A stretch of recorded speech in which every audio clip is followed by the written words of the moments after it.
என்ன கண்ணா டிவியே பார்த்துக்கிட்டு இருக்க? எப்போ நீ ஹோம்ஒர்க் எழுதுறது? அம்மா எனக்கு படிக்கவே பிடிக்கலம்மா. பக்கத்தில் பாரு, பாலாஜி ஹோம்ஒர்க் முடிச்சுட்டு படிக்க ஆரம்பிச்சிட்டான்.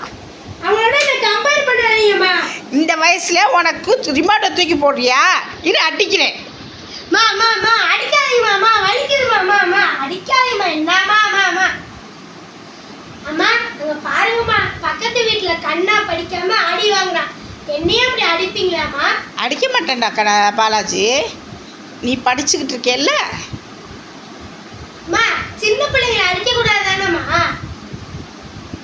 சின்ன பிள்ளைங்களை அடிக்கக்கூடாது தானேம்மா? தப்பு தான்.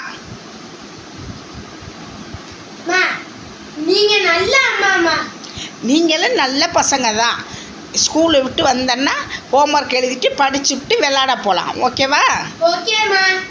அடுத்த நாள்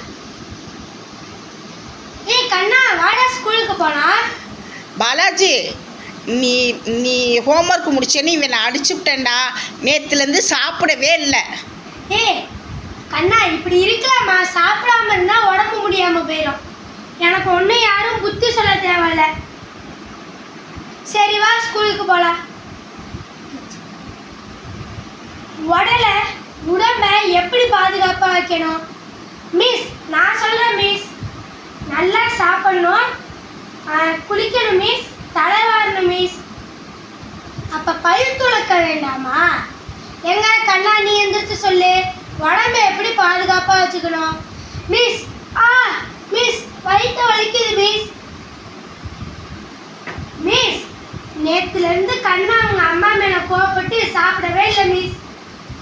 ஐயோ பாலாஜி, கண்ணாக்கு கேண்டீனில் சாப்பாடு வாங்கியிருந்தேன் மிஸ். அதெல்லாம் வேணாம், என்கிட்டே நிறைய சாப்பாடு இருக்கு, நானே தரேன்.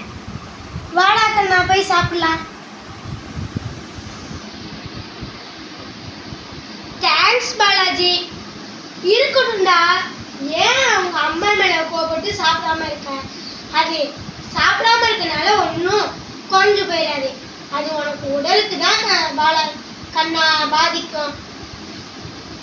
சரி பாலாஜி, இனிமே நான் யார் மேலேயும் கோபப்பட்டு சாப்பிடாம இருக்க மாட்டேன். நன்றி.